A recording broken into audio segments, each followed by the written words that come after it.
Hi there, these comments are for XJL and I am Michael, the founder owner and the materials writer for your TOEFL online course, the 7-step system to pass a TOEFL IBT. And you completed, let's just call it right now, the pronunciation post-test. This is in the second section of my course. And you went ahead and you read this particular paragraph and you answered 3 specific questions. And during this video, I will listen to your response and then give you some comments.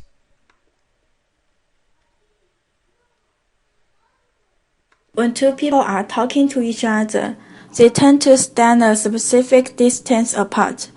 Each person has an invisible... Now, in this case, you want to say each person has an invisible, not has an. Has an invisible boundary, so you want to use blending, especially within thought groups. Boundary around his or her body, into which other people may not come.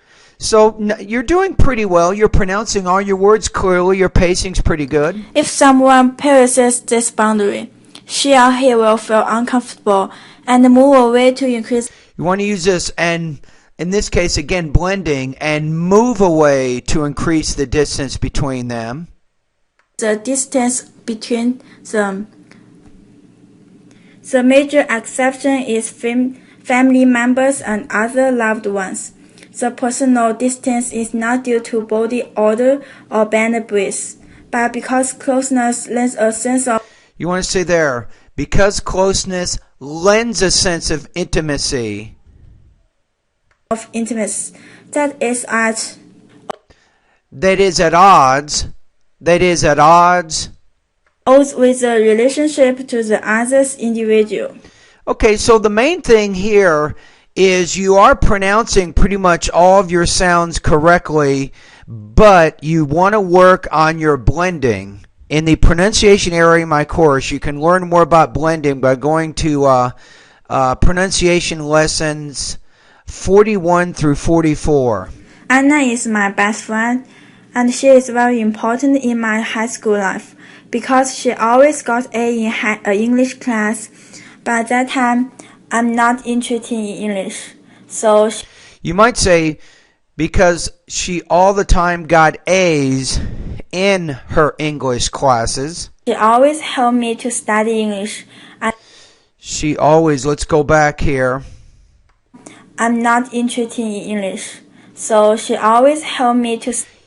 You want to say, she always helped me. So you want to use past tense there, so put the ed on the end, or if you want to use the present tense, then say helps.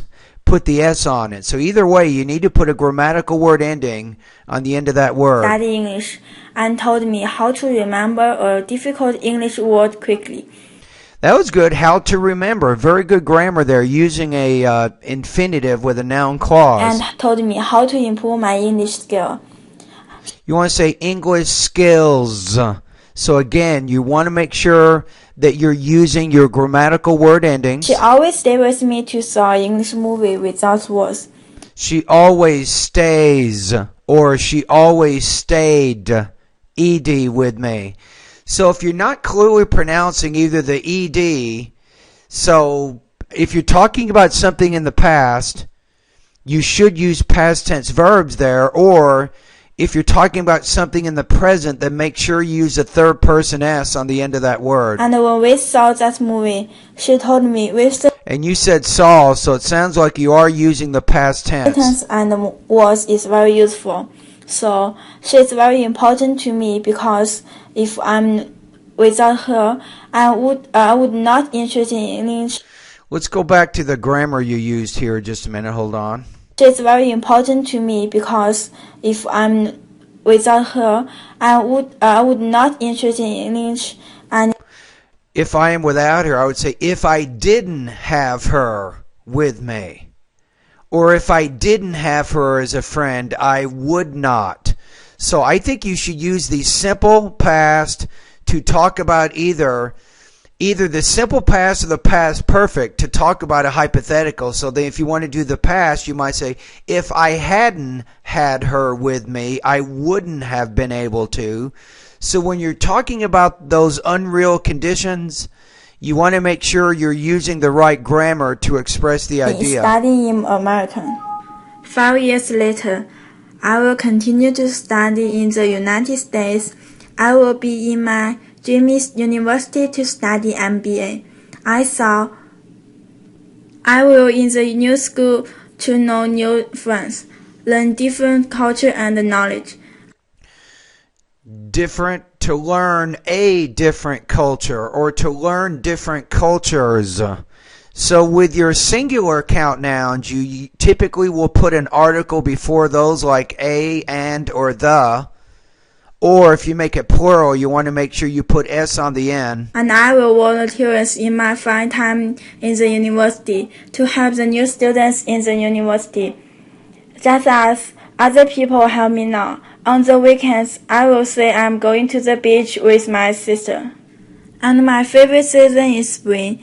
It is a beautiful season year, and it comes in March. The leaves are turning green.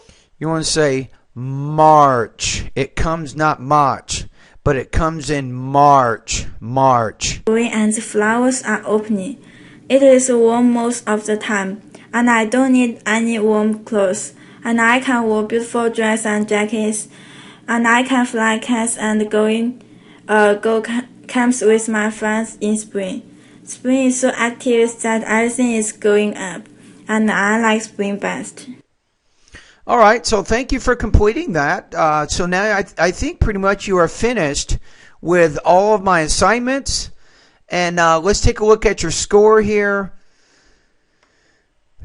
Okay, so as I said, sometimes with grammatical word endings you have to be careful. Sometimes you're not putting those S's or EDs on the ends of your words. And even in some cases, I'm not exactly sure whether you're in the present or the past time frame because you're not using your verb tenses correctly. So you have to be careful about that. Still, you're pretty intelligible. I can understand a lot of what you're saying despite some of your grammatical problems. Let's take a look at. Okay, I'm going to put you in the 3 range here. I'm going to put you intermediate level. I'm going to put you at about 3.5 out of 7. Actually, I'm putting you a little higher than that. I'm going to put you at 3.8 out of 7. So the main thing here in the pronunciation area in my course, remember you have vocabulary, pronunciation, grammar, then you have listening, reading, writing, and speaking. So pronunciation is the second section of my course. I think you need to review, I already told you this, but thought groups and blending I think is a good area for you to review right now based on some of the problems you're having with this particular response.